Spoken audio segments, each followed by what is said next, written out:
Welcome. This video shares research-based strategies to support your baby's oral feeding journey in the NICU. Why does feeding support matter so much in the NICU? Feeding isn't just about nutrition, it's a key milestone for NICU discharge and long-term development.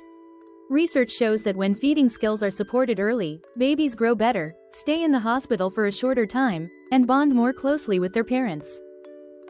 Feeding is not a reflex that starts at birth, it develops gradually in the womb. Around 13 to 15 weeks gestational age, babies begin practicing early sucking movements. By 15 to 16 weeks, they begin swallowing small amounts of amniotic fluid, which plays an important role in developing their digestive and sensory systems. As their brains and muscles mature, babies start forming rhythmic suck-swallow patterns between 27 and 31 weeks. During this time, preterm infants in the NICU are often introduced to a pacifier to support non-nutritive sucking practice. Between 32 and 34 weeks, the coordination of suck, swallow, and breathe begins to emerge. This is when true oral feeding skills start to come together, and many preterm infants are first introduced to bottle or breastfeeding. By 36 weeks, most babies have developed reliable suck-swallow-breathe coordination and can begin feeding safely by mouth. But for preterm babies, this process is interrupted. They're born before these feeding skills have fully developed, and instead of continuing to practice in the womb, they must now learn to feed in the NICU. For these babies, developmentally appropriate feeding support is very important. Traditionally, NICU feeding was volume-driven, set schedules for set amounts. But research over the past decade has shown that cue-based feeding, which follows your baby's own readiness signals, leads to better outcomes. Your baby's cues are the best guide for knowing when they're ready to feed. Signs include being calmly awake, bringing their hands to their mouth, rooting, or showing interest in sucking. Stability in breathing, heart rate, and oxygen levels also matters. Trust your baby's signals. If they seem overwhelmed or tired, it's okay to pause and try again later. Now that we've explored how feeding skills develop and how to recognize your baby's cues, let's look at some practical, evidence-based techniques you can use to support feeding. Before feeding, you can help your baby wake up by changing their diaper, talking softly during the process, and encouraging eye contact. Then, gently bring your baby's hand to their mouth. This is a natural and universal signal that they're ready to eat.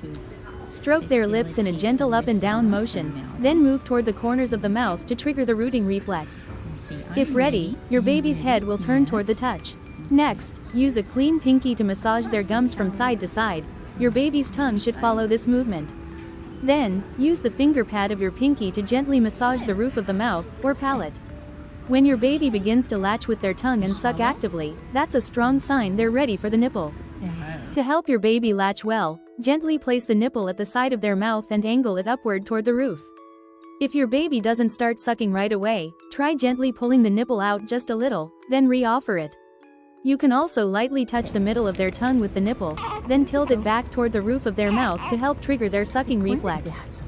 How you hold your baby during feeding can make a difference. Two common positions in the NICU are semi-upright, with your baby held at about a 45-degree angle in your lap, or side-lying, where your baby rests fully on their side.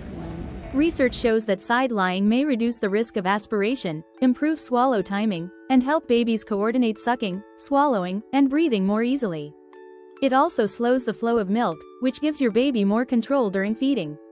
Many babies show more stable heart rates and oxygen levels in this position. Make sure your baby's head, neck, and body are in a straight line, and swaddle with their hands near the center of their body to help them stay calm and organized. Sometimes, your baby may need a little extra help during feeding. You can try chin support by placing your finger just under the firm, bony part of your baby's chin, not under the soft tissue, and gently pressing forward. This helps stabilize the jaw and improve sucking if the nipple keeps slipping. Cheek support means lightly pressing on your baby's cheeks to help them form a better seal around the nipple. This reduces milk leaking and supports stronger sucking. If your baby is lying on their side, cheek support may only be needed on the lower side.